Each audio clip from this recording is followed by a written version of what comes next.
na. Daming hugasin. Isa, yung telepono na pakisagot. Naglalaro pa ako, Mami. Ikaw na lang. Sasagutin mo ba yung telepono? O papaluin kita? Isa! Dalawa! Ito naman si Mami. Naglalaro pa ako.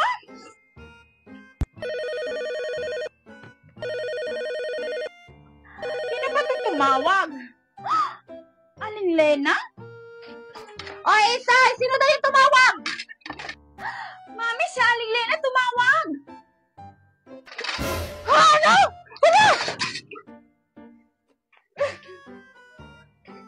Bakit ganyan mo na sinabi? Kutra ng bata ka! Hello, Maring Lena! Bakit napatawag ka?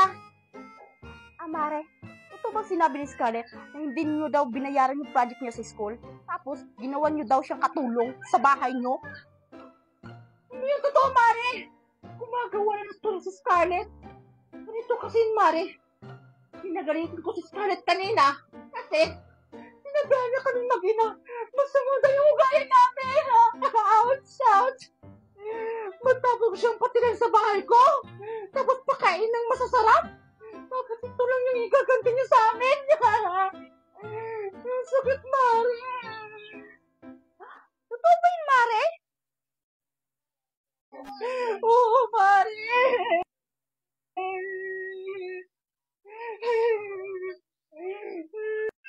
Kasi yung bata talaga. Pasensya ka na, Mare, ha? Huwag kang mag-aalala, Mare. Pagsasabihan ko yung anak ko si Scarlett. Marami talagang salamat, Mare, ha? Siya, Mare, mag-ingat ka dyan. Bakit hindi ka pumasok? Lagot ka. Hinahanap ka ni Ma'am. Nag-quiz pa naman kami. Ha? Kasi Alexa, kaya hindi ako pumasok sa school. Hindi ko kasi nabayaran yung project ko. Tapos, sabi ko pa naman ni Ma'am kahapon, ngayon ko mababayaran yung project. Kaya ayun, hindi ako pumasok. Kasi wala akong perang pangbayad. Ganun ba? Kawawa ka naman, Scarlett. Scarlett, dun sa tita mo, bakit hindi ka dun humingi ng pera pambayad ng project mo? Hindi naman yung nagbibigay ng pera. Yung pera nga ang pinadala ng mami ko, hindi niya binibigay sa akin. Yun lang. Ang pangit pala ng ugali ng tita mo. Scarlett, tara. Maglaro muna tayo sa bakuran namin para mawala yung stress mo. Talaga, Alexa? Sige, tara. Miss ko na rin kasi maglaro na kasama ka. Sige, tara. Nasaan kaya si Scarlett? Bakit kaya wala siya sa bahay? Hanapin ko na nga lang. Alexa, ano naman yung lalaroin natin? Alam ko na. Ang lalaruin natin ay spaghetti pababa at pataas. Sige, Alexa. Magandang laro yan. Sige, simulan na natin. Spaghetti pababa, pababa ng pababa. Spaghetti Diyan ka lang pala, Scarlett. pataas ng pataas. Mandag sa akin. Spaghetti pababa, baba ng pababa. Ang saya ng nilalaro natin, Scarlett. Oo nga, Alexa. Hi, Scarlett! Isay, anong ginagawa mo dito? Nandito ako kasi hinahanap ka ni Mami. Lagot ka! Bakit, Isay? Ano naman yung ginawa ko? Bakit ako papagalitan ng mami mo? Scarlett, sino siya? Yan yung anak ng tita ko, Alexa. Oh, bakit? May problema ka? Ay, Scarlett, sino itong kasama mo? Bakit ang tsaka-tsaka? Kung makapanglait, akala mo kung sino maganda? Totoo naman ang tsaka-tsaka ng mukha mo. Mas maganda pa ako kaysa sa inyong dalawa. Hayaan mo na siya, Alexa. Tara, doon na lang tayong maglaro. Kasi may nakawalang aso. O sige, Scarlett, tara. Walang hiya ka talaga, Scarlett. Isusubok kita kay Mami.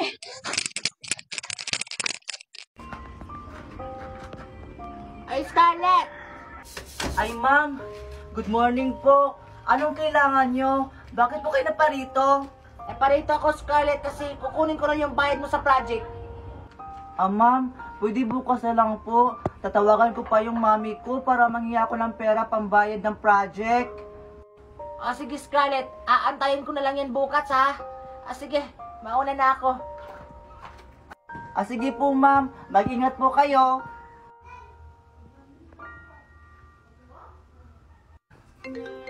Hala, may tumawag. Hala, ang anak ko. O, hello anak. Bakit ka napatawag?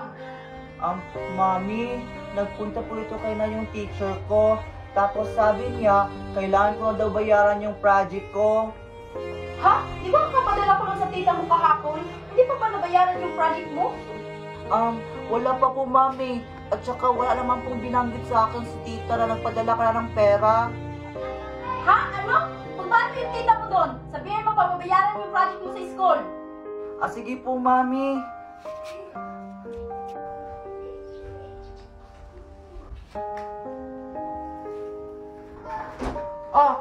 Natapos mo na ba yung inutos ko sa'yo? Tita, nasaan na po ba yung perang pinadala ni mami kahapon?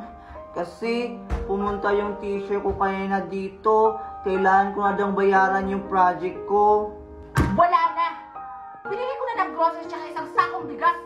Kulang pa nga yung pera ng pinadala ng mami mo dito sa mga gastusin sa bahay? Tita, kailangan ko po yun para sa project ko. Baka ibagsak ako ng teacher ko kasi di ako nakabayad ng project. Ano naman ngayon kung babagsak ka? Wala akong pakialam. Para mo rin ka nga lang rito sa bahay, tapos nagre-reklamo ka pa? Ha? Makilis ka na nga doon! Sige po, tita.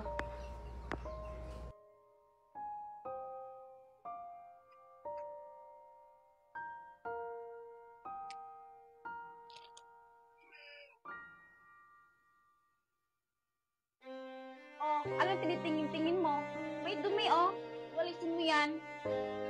May basura naman dun, Isay, ah. Bakit dito ka nagtapon? Ano naman ngayon? Gusto ko dito magtapon eh. Nagre-reklamo ka? Wala.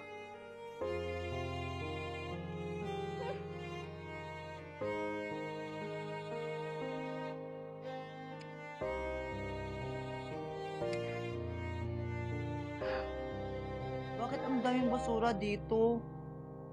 Kakawalis ko lang, ah.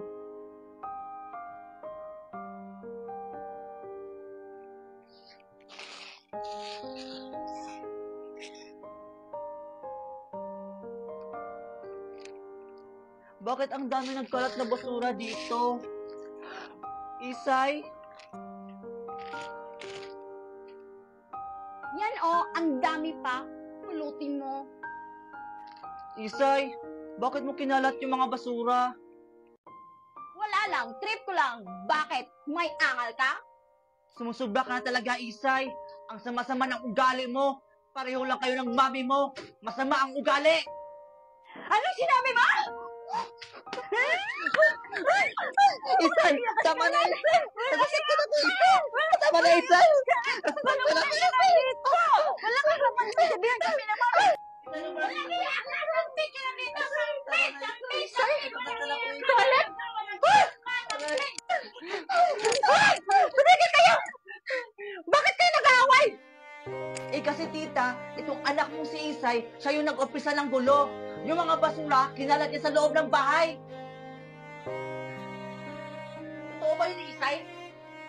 Kasi naman, mami, sinabi niyo tayong dalawa na kasi mga ugali natin. Ha? Totoo naman talaga, tita. Parang hindi niyo ako tuturing na inaanak. Parang ginawa niyo ako dito katulong sa bahay niyo. Kapal naman ang mukha mo pagsalitan mo kami ng ganyan. Pagkatapos ng lahat-lahat, pinatuloy kita sa bahay ko. Tapos, ito lang yung igaganti mo sa amin? Oo nga, mami. Nagmana kasi yan sa mami niya. Makapal ang mukha. Susumbong kita, Scarlett, sa pinaggagawa mo sa amin. Sure ako na mapapagalitan ka sa mami mo. Tara na, anak.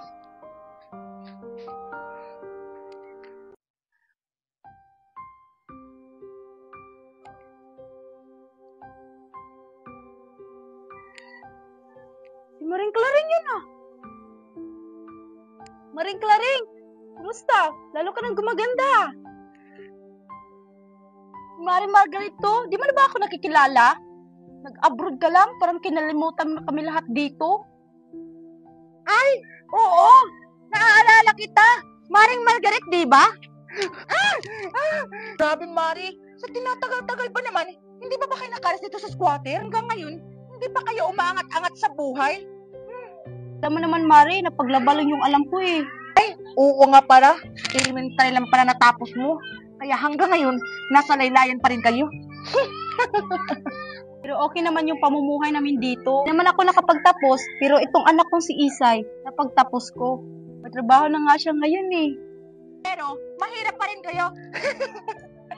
O siya, Mari, uwi na ako. Marami pa kasi akong dalang pasalubong dito na alam kong hindi niyo mararanasan.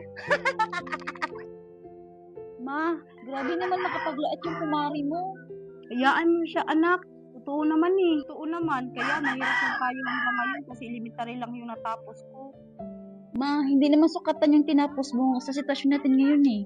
Aanin mo naman yung diploma kung makapag-asta naman parang walang pinag-aralan. Basta, maging masaya na lang tayo para sa kanya. Ma, pangako, iahon kita sa hirap. Babawi ako sa lahat ng sakripisyo mo na binigay mo sa akin. Anak, huwag mo na akong aalahanin. Makapagtapos ka lang, bawing-bawi ka na sa akin. Halika nga dito.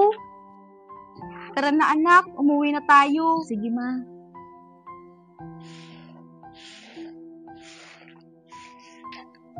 Hi po, ma'am. Good morning po. Oh, magandang araw din iho. Ay, ma'am. Ako nga po pala si Leo and I am from EBC Company and I am professional advisor po. Dito po kasi ako na-send sa lugar niyo para maghanap po na mag-invest para sa amin. Investments, ano yan? Ang mangyayari ho, bale, investment po sa company namin para makatulong sa kababayan nating Pilipino. So, ang mangyayari po, magiging stockholder po namin kayo. Sa anong investment ba yan? Mag-i-invest ka lang po. Imagine, triple na kikitain mo dito. Wala kaming ganong pera eh. At saka ganun po ba? Parang walang ganun po na pinaghihintay ah. Tsaka yung pagkakaalam ko, di ganun yung trabaho ng financier at advisor. Pasensya na po, pero ayaw po namin. Teka lang, sandali lang. Pagpasensyahan mo yung mag-inang yan. Palibhasa, walang alam sa investment. Pero ako, alam ko yan. Usong-uso yun sa abroad. Ay, oo po ma'am. Actually ma'am, marami na po kaming nakapasok na OFW na hindi na bumabalik-balik sa ibang bansa. Ang yayaman na nila. So gagawin natin yan ngayon. Sa pera mo, titriplihin natin yan. So ano ma'am, interesado ka ba? Ay, oo. Interesado ako. Tara, doon na lang tayo sa bahay ko mag-usap about sa investment nyo. Anak, sayang yun. Sana nag-invest tayo. Ma, hindi. Baka scam yun. At saka walang easy money ngayon. Lahat pinaghihirapan.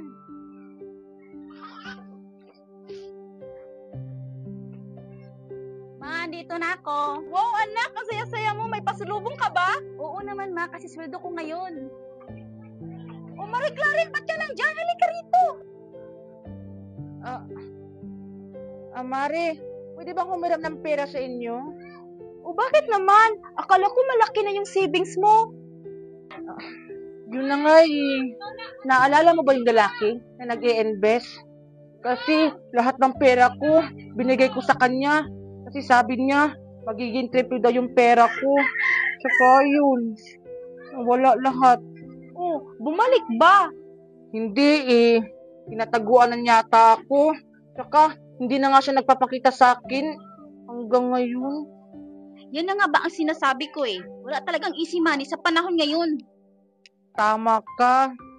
Kaya nga, ito, akala ko nasa taas na ako. Dahil sa inuugali ko, hinila ako nito pababa. Kaya pasensya talaga sa inasal ko sa inyong mag-ina. Hay nako, kalimutan na natin yun. Ang importante, natuto ka na. Aling Claring, halika dito. Magmarina tayo. Papautangin kita. Halika nga dito. Pagsaluhan natin ang pagkain na dala ng anak ko. Salamat sa inyong dalawa.